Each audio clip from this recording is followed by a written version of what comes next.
और अब कॉर्पोरेट्स के साथ जुड़ने का सिलसिला शुरू करते हैं। आज हमारे साथ पहली जो बड़ी कंपनी होगी जो consumer durable white good space से है वो है ब्लू स्टार। नंबर्स आए कल कंपनी के और ब्लू स्टार कूलिंग एसीज और इन तमाम इस कैटेगरी में डील करती है। 35,000 करोड़ की कंपनी की मार्केट कैप है। एयर कूलर्स के अलावा एयर और वाटर प्यूरिफायर्स, कोल्ड स्टोरेज से जुड़े प्रोडक्ट्स भी बनाती है। अब जैसे जैसे गर्मियाँ बढ़ रही हैं और इसके बाद नंबर्स के बाद किस तरह की आउटलुक दिखाई दे रही है पूरी आरएसी सेगमेंट में, ये समझने के लिए हमारे साथ मैनेजमेंट बने हुए हैं। हमारे साथ कंपनी का ग्रोथ आउटलुक बताने के लिए ब्लू स्टार के सीएमडी वीरास आडवाणी जी हैं। बहुत बहुत शुक्रिया आडवाणी जी आज समय देने के लिए, बात करने के लिए। हमने देखा कि आपके रेवेन्यूज़ में जंप है, इनफैक्ट आपके मार्जिन्स भी एक्सपैंड हुए हैं, लेकिन थोड़े कॉन्ट्रैक्टेडली इनफैक्ट कॉन्ट्रैक्ट हुए हैं आपके मार्जिन्स। तो 7.3 के मुकाबले 7% मार्जिन रहे हैं। हालांकि पैट पर एक ग्रोथ दिख रही है। थोड़े से एक बार हाईलाइट समझना चाहेंगे आपसे क्वार्टर के। नमस्ते, thank you Priyanka ji. Full year के लिए आप देखोगे कि रेवेन्यू 24% ग्रो हुई है 12,000 करोड़ तक, और ईबिटडा भी 32% बढ़ी है 876 करोड़ तक। मार्जिन्स भी एक्सपैंड हुए हैं। ईबिटडा मार्जिन 6.9% से 7.3% तक चढ़ी है। ये फुल ईयर के लिए है। आपने जो देखा है 7.3% ड्रॉपिंग टू 7.0, वो Q4 स्टैंडअलोन के लिए है।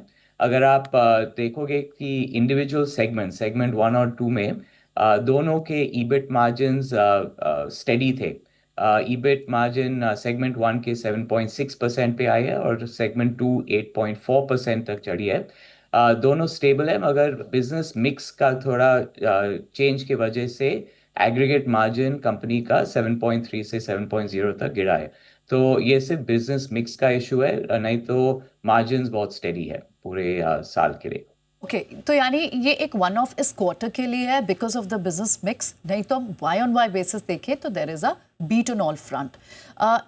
मिस्टर आडवाणी, इस क्वार्टर की बात करें, चलिए ये तो आपने बात कही, लेकिन अब आगे वाले क्वार्टर्स के लिए किस तरह की आउटलुक दिख रही है? क्योंकि हमने देखा आप ही के स्पेस में जो पीयर ग्रुप कंपनीज हैं और कहीं ना कहीं जो ब्रोकरेजेस भी एक पॉइंट इंडिकेट कर रही हैं कि शायद आरएसी सेगमेंट में थोड़ी सी म्यूटेडनेस हो सकती है। अप्रैल में जिस तरह की समर पैन आउट होनी थी उस तरह बिलो एक्सपेक्टेशन रही है। क्या ये ट्रेंड आपको भी दिख रहा है? जी हाँ, तो हम पहले रूम एसी के बारे में बात करेंगे, फिर हमारे B2B बिजनेस भी है तो जो अच्छे से चल रहे हैं। मगर रूम एसी बिजनेस में अप्रैल और मई महीने में, अभी मई तो सिर्फ एक हफ्ता खत्म हुआ है, ये 5 हफ्ते में थोड़ा सॉफ्ट डिमांड हुआ है। टर्शरी सेल्स का डी ग्रोथ हुआ है और प्राइमरी सेल्स का भी डी ग्रोथ हुआ है इंडस्ट्री के लिए। इंडस्ट्री रिपोर्ट्स बोलते हैं कि लगभग 15% का डी ग्रोथ हुआ है स्टैंडअलोन अप्रैल महीना में। ब्लू स्टार के लिए हमने थोड़ा ग्रोथ दिखाया है, तो लगभग 5% का ग्रोथ। तो हमने इंडस्ट्री से थोड़ा अच्छा किया है, मगर फिर भी हमारी आउटलुक ये 5% ग्रोथ से ज़्यादा थी। आपने देखा होगा कि पूरा देश में काफ़ी जगह में बारिश हुई है, उसके वजह से सेल्स थोड़ी धीमी हुई है। मगर हमें लगता है IMD फोरकास्ट अभी भी मई और जून महीने के लिए गर्मी दिखा रही है। तो अगर ये गर्मी आती है तो ग्रोथ रिज्यूम होगा। फिर भी अगर आप देखोगे कि ये कैटेगरी रूम एसी का इनहेरेंट लेटेंट डिमांड तो बहुत ज़्यादा है। हमें लगता है कि अगर समर सीजन ये गर्मी नहीं हुई, फिर भी फुल ईयर के लिए 15% का ग्रोथ तो होएगा ये कैटेगरी में। तो अगर गर्मी वापस आती है मई और जून में तो उससे और भी बढ़ेगा। तो आउटलुक थोड़ा कम है अभी के लिए, मगर सेगमेंट 1 में, हमारा B2B सेगमेंट में आउटलुक ज़्यादा पॉजिटिव है। गवर्नमेंट स्पेंडिंग फिर से शुरू हुई थी H2 में FY25 की, और अभी भी चल रही है। प्राइवेट कैपेक्स भी चल रही है, मेक इन इंडिया का कैपेक्स, डेटा सेंटर्स में कैपेक्स, ये सब हॉस्पिटल्स में कैपेक्स, ये सब बढ़ रही है। तो outlook for segment 1 is positive. All right, तो जो आप जो B2B बिजनेस की आप बात करते हैं, जहाँ स्ट्रॉन्ग आउटलुक आपको दिख रही है, इलेक्ट्रोमैकेनिकल प्रोजेक्ट चाहे, और वहाँ पर हमने देखा है आपके बिट मार्जिन में इम्प्रूव्ड हुए हैं 7.2% से 8.2%। तो B2B सेगमेंट है जहाँ पर आप ज़्यादा बुलिश लग रहे हैं। लेकिन इसी थ्रेड से एक और क्वेश्चन आपसे समझना चाहेंगे, क्योंकि हमने देखा कि अच्छा ट्रैक्शन आपको गवर्नमेंट ऑर्डर से भी मिला है। थोड़ी सी आप हमें ऑर्डर विजिबिलिटी पे, एटलीस्ट B2B सेगमेंट से ऑर्डर विजिबिलिटी पे कोई गाइडेंस दे सकते हैं?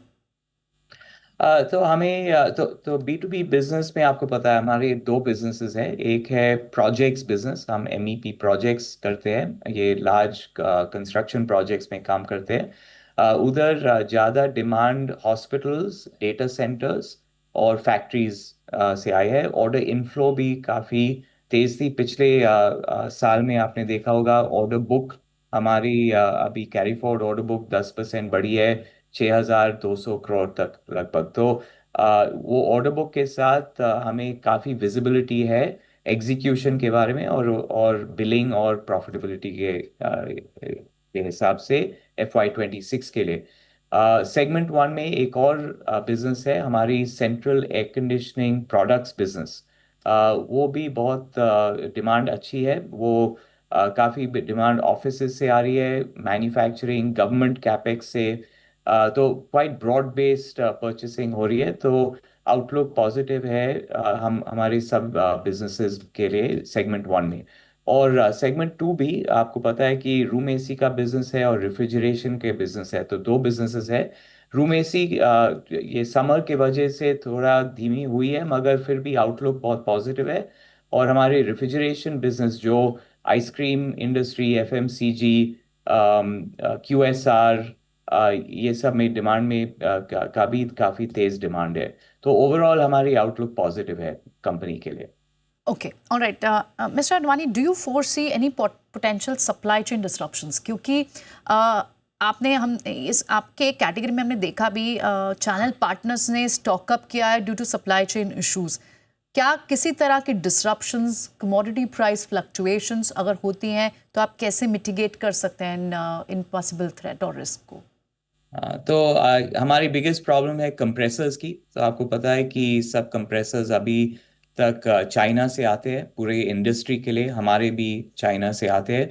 तो गवर्नमेंट ने अभी 1 साल का एक्सटेंशन दिया है कंप्रेसर इंपोर्ट्स के। तो उसके वजह से अभी 12 मंथ्स के लिए हम सब पूरा इंडस्ट्री का कोई चैलेंज नहीं होगा। मगर उसके बियॉन्ड समझो 15 या 16 महीने इन एडवांस, तब तक हमें ये सब सप्लाई चेन का प्लानिंग करना होगा।